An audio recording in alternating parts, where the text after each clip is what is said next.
Good afternoon or good morning, wherever you may be. Thanks for checking in on us again here at the Right One Consulting YouTube channel. What we like to do today is talk about leading through challenging times. Notice the wording here. I'm trying to avoid the word crisis. Crisis can elicit in some individuals a reaction that is not always the best in us. So I'm calling these challenging times, obstacles, opportunity times. And we'll get into that a little bit as we explore this idea of leading through challenging times. Now let's face it, I think we can all agree that these are probably unprecedented. These kinds of situations we don't have any experience with, and certainly in our lifetimes. I was listening to a podcast this morning, and it was about a historian was saying, look, these kinds of situations have happened before. We just don't have any experience with them. Certainly, if you go back to right after World War I and you look at the Spanish flu, I believe around 1918, the devastation caused by that worldwide pandemic, far greater in its impact, far greater in its reach, certainly a challenge during that time, and people met it and rose up to it. And I'm sure we will as well. I mean, it is our opportunity, and that's what we have to remember. But I want to talk about a different perspective. I really want to talk about this from the unique perspective of not just this situation, but a broader way of doing it. And so what are we thinking about? We are faced with uncertainties. This situation has presented us with very specific uncertainties. They are certainly economic. If you watch the markets or in any way, you will see a great deal of volatility in those markets. Now, some of that may be in response to other things that are going on in the world, but certainly right now we're talking about economic uncertainty. A natural disaster like this presents uncertainty. We don't know what's going to happen. We don't know the outcomes. At the same time, we have a great deal of political turmoil, not just in one particular region of the world, but all over the world. And so you put these things together, all of these uncertainties, and you come up with something called the VUCA world. Now, if you're not familiar with that term, VUCA, and we'll explain what that means.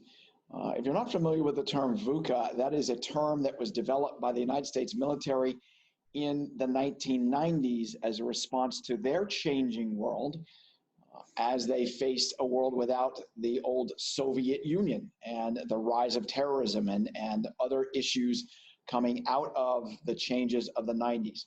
So what does VUCA stand for? It means volatile, uncertain, complex, or ambiguous. That idea really sits before us. That's what we are faced with. We are faced with volatility, and not just in the marketplace. Information volatility, personal volatility, all of that sits before us. We are certainly faced with a great deal of uncertainty. In fact, that's the only thing you can be quite sure of, is that there is uncertainty that surround us.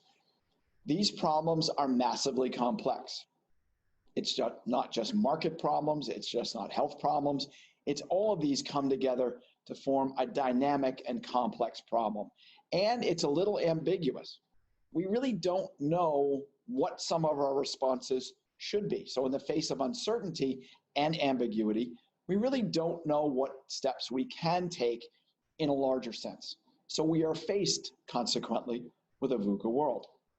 Now, if you've worked with me in any context, you know that I have a psychological background, and I talk a lot about psychological responses to these situations.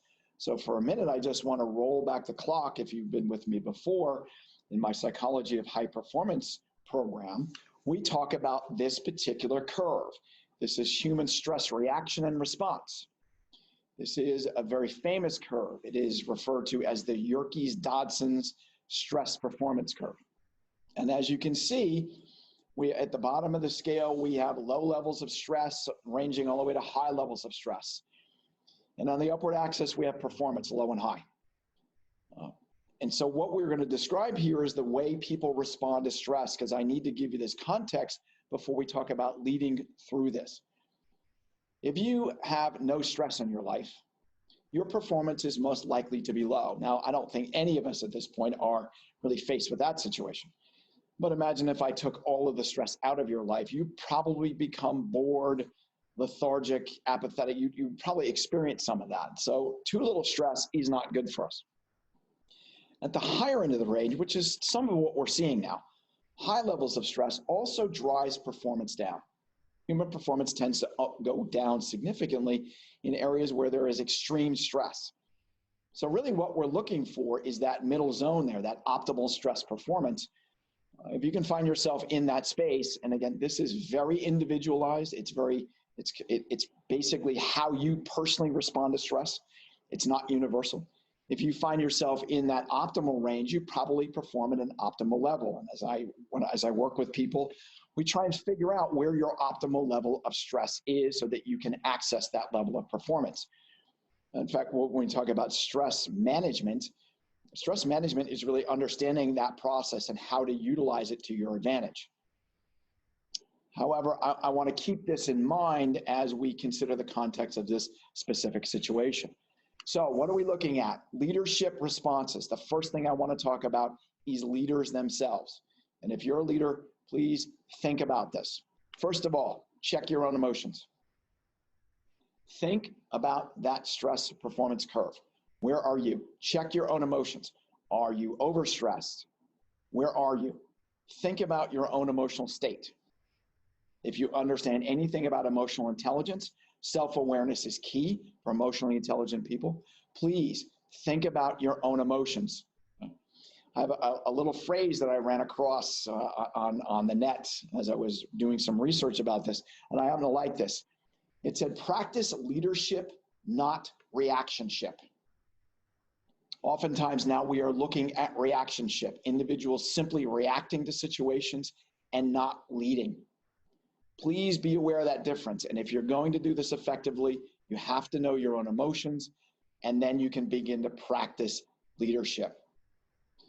Please be prepared for people to behave differently. They will. Already I've seen people performing in a different way, behaving in a different way. Certainly some of even the larger social behavior we're looking at. For example, hoarding toilet paper. That's not a usual reaction to almost any situation, but it is not in many ways unexpected. That's about control. Fundamentally, just expect this to be different. If you're a leader, be prepared for it. As you do this, please, you can't motivate yourself or anyone out of this crisis. This is not about a motivational issue. I'm always challenged by trying to motivate anyone to begin with. This is not a motivational issue. This is a leadership issue.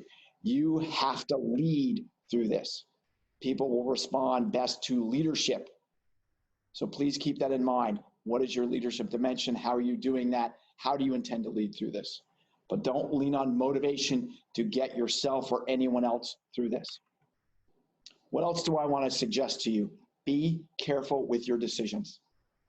In fact, I'm going to ask you to get advice to check your tendencies. We all have tendencies on how we make our decisions. Some of us are very slow and cautious in our decision making. That may not serve you well here. You may not be able to react in time or make a decision in time to take advantage of a situation. Or you may have the tendency to make your reaction and your decisions too quickly. Be careful of that. Check your tendencies, get some outside counsel. Talk to people about it. Talk to your team. Talk to your colleagues before you make big, important decisions. Please be careful with those in these environments.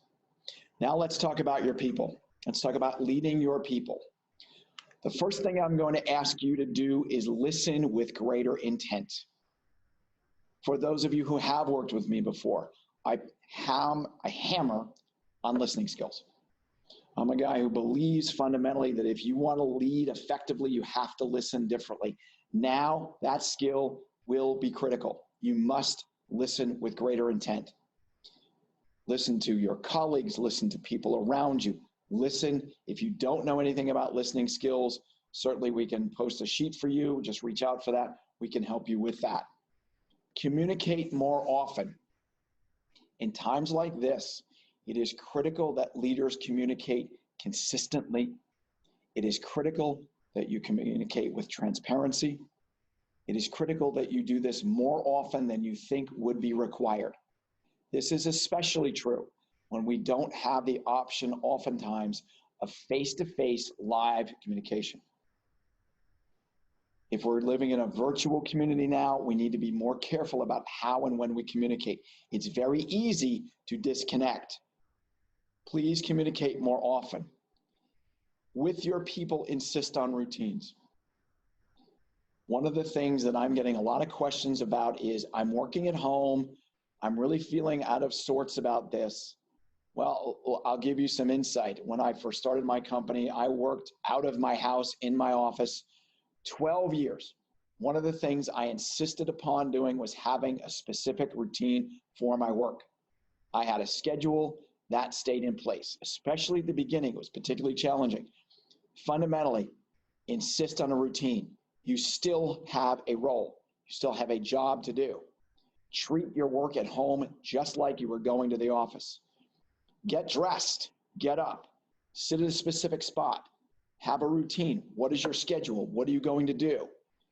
When you are leading people, insist that they have routines and hold them accountable for that. Stop the spin. When you're leading with people, you may find that now people are really over-investing in consuming the news. In many crises, this is what makes things worse. We can all give in to fear, uncertainty, and doubt, the FUD syndrome, as we call it. Please stop the spin. Encourage people, stay off the news.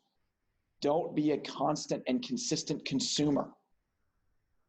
Limit the amount of information you're going to get on a daily basis. Now, get information, but stop the spin. It's easy to get wrapped up in the moment to moment, whether it is any news channel, whether it's social media, anything. Stop the spin. Let's control that. One final thought here for us. I want to leave us with this. Please look for opportunities now. I was in a coaching session today. One of the individuals I'm dealing with was having trouble, again, working from home. Boredom was setting in, and there's not much to do. His team was not needing a whole lot from him. I recommended that he start investing in his self-development. That's his opportunity. What's yours? What's your team's? Now is the time. If you have less to do, don't squander these opportunities. It's time to learn. It's time to educate yourself. It's time to invest in your own development. Look, this will pass. This is not a forever situation. That's one of those opportunities we have to remember. We will get through this. There will be an other side. So please invest in yourself now. Take advantage of opportunities. Take advantage of opportunities to connect. Reach out to your family, to your friends, to your colleagues. Do that more consistently. As we become more virtual during this time, that will be critical. Those are all opportunities. Please take advantage of those. Again, my name is George Wright. I am the president of Right One Consulting. I hope you found these minor points and suggestions helpful to you. If you would like to reach out to me, please feel free to use my email, my phone number, or you can contact us through the website. Again, I'm George Wright for Right One Consulting. Have a great day. Please, I hope your family, your friends, and your colleagues are all safe. Thanks. Have a great day.